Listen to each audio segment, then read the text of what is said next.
এই লোকটি সেই মহিলার বাগদত্ত ছিল, কিন্তু সেই মহিলা তাকে শৃঙ্খলে বেঁধে রেখেছিল। তার বিশ্বাস ছিল যে সে আর সেই তলোয়ারবাজ নেই যা সে আগে ছিল। সে বাগদান ভাঙতে চেয়েছিল, কিন্তু লোকটি শুধু তার হাত নাড়ল এবং শৃঙ্খল ভেঙে ফেলল।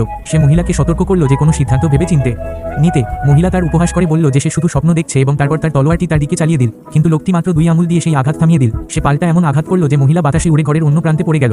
রাগে মহিলা বলল, তুই এর ফল ভোগ করবি। পরের মুহূর্তেই সে তলোয়ারটি তার দিকে ছুড়ে দিল, কিন্তু সবার অবাকের মধ্যে তলোয়ারটি তার ঠিক সামনে থেমে গেল। লোকটি শুধু একটি আদেশ দিল, তলোয়ারটি নত হয়ে তাকে 3বার প্রণাম করল। এটা দেখে সবাই হতবাক হয়ে গেল। তারপর লোকটি বলল যে সে আসলে একসময়ের মহান তলোয়ারবাজ ছিল, কিন্তু ভীর তার উপহাস করল এবং বলল যে সে শুধু ভাগ্যবান। তখনই সেখানে একজন বিখ্যাত তলোয়ার বিশেষজ্ঞ উপস্থিত হলো। সে লোকটির মুখ দেখে অনুভব করল যে সে সেই মহান তলোয়ারবাজের মতো দেখতে, কিন্তু তারপর তার মনে পড়ল যে আসল তলোয়ারবাজ তো অনেক আগেই অদৃশ্য হয়ে গিয়েছিল। তাই সে তাকে প্রতারক বলে দিল। রাগে বিশেষজ্ঞ বলল যে সে তাকে শিক্ষা দেবে, কিন্তু লোকটি শান্ত ছিল। সে বলল যে এখন শুধুমাত্র সেই তলোয়ারটি তুলতে পারে। মহিলার এই কথায় বিশ্বাস হয়নি, কারণ সে নিজেই সবসময় সেই তলোয়ার ব্যবহার করে এসেছে। সে তলোয়ার তুলতে চেষ্টা করল, কিন্তু তখনই তলোয়ারটি সোনালী আলোতে ঝলমল করে উঠল এবং পাহাড়ের মতো ভারী হয়ে গেল।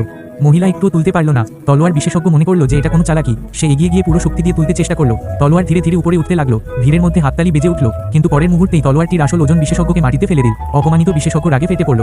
লোকটি সরাসরি আক্রমণ করতে ছুটে গেল, কিন্তু লোকটি তার অস্ত্র ভেঙে দিল এবং শুধু একটি হাতের আঘাতে তাকে মাটিতে ফেলে দিল। বিশেষজ্ঞ গভীরভাবে অপমানিত বোধ করতে লাগলো। সে সবাইকে চিৎকার করে বলল, সবাই মিলে এই লোকটির উপর আক্রমণ করো। কিন্তু ঠিক সেই সময় লোকটির সঙ্গীরা সেখানে পৌঁছে গেল এবং তারা মাঝখানে